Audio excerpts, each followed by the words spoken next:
너는 이집트로 가지 말아라.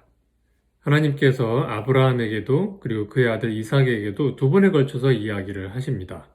왜 이집트로 가지 말라고 한 걸까요? 결국에는 야곱에 이르러서는 야곱의 아들 요셉 덕분에 이집트로 모두 이주해서 거기서 다 잘 살았는데 이유가 있겠죠? 이집트는 고대 문명 발상지 중에 하나입니다. 고대 문명 발상지 그러면 중동 지역도 있고 그 다음에 중국도 있는데 이 고대 문명 발상지는 독특한 특징들이 있어요. 일단 평야가 넓어요. 그래야 농사를 지을 수 있죠. 농사 짓기에 충분한 물이 있습니다.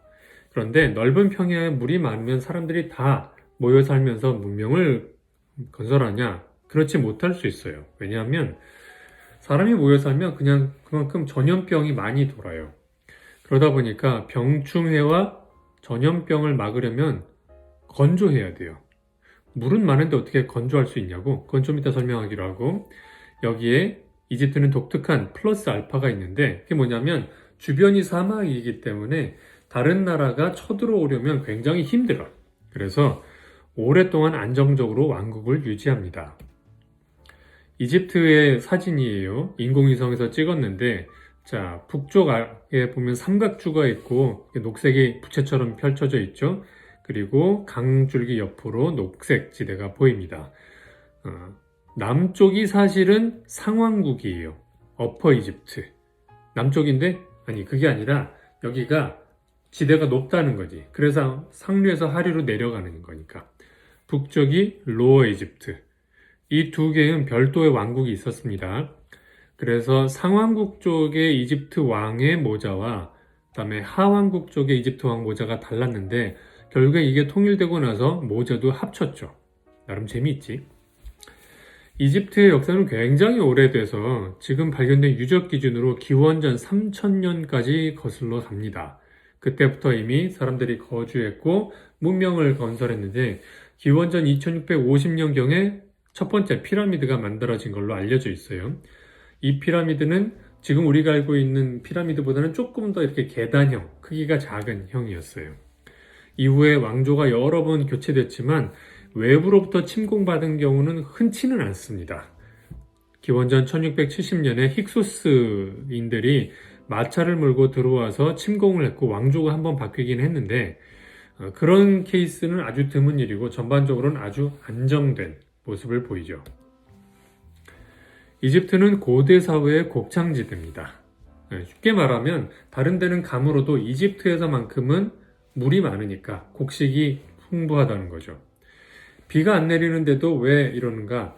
아까도 말씀드렸지만 강상류에서부터 물이 쭉 내려와요. 그래서 비는 상류 지역에 내리고 정작 사람이 모여 사는 하류는 건조한데 물은 많은. 그럼 어때요?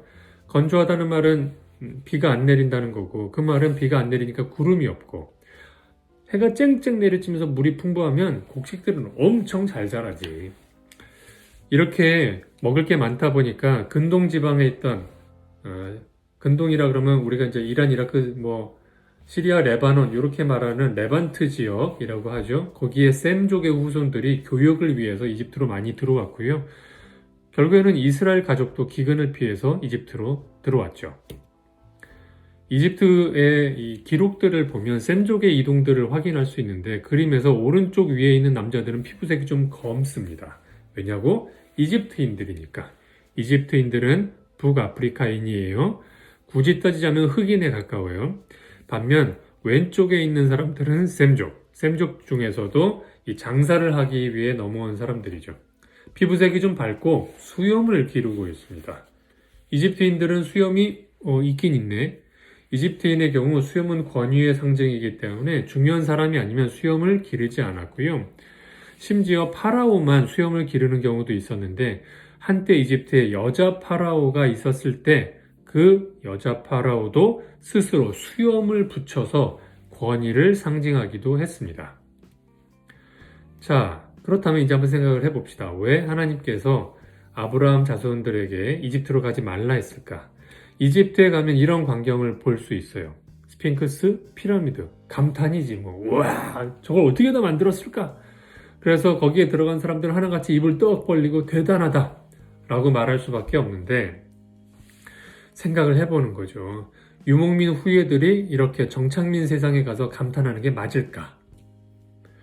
가보면 이집트의 아주 철저한 사회 구조 안에 들어가게 되는데 파라오 밑에 제사장들이 있고 그 다음에 서기관들이 있고 각종 직업군을 가진 사람 제일 밑에는 노예 그리고 허드렛이라는 사람들이 있는데 외국인들은 주로 어디로 가느냐?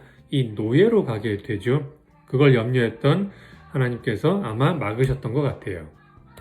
현대인들이 감탄에 맞이하는 이집트는 뭘까요? 사람들의 마음을 사로잡고 대단한 문명이다. 우와 놀랍다. 그리고 또 하나 우리는 그런 거한테 마음을 뺏기지 않으려면 뭘 하면 좋을까요? 이집트에 들어가지 말라고 했던 하나님의 말씀처럼 어쩌면 우리도 가까이 다가가지 말아야 하는 무언가 속에 둘러싸여 있거나 또는 거기에 끌려가고 있는 거 아닌가 생각해 보는 시간입니다.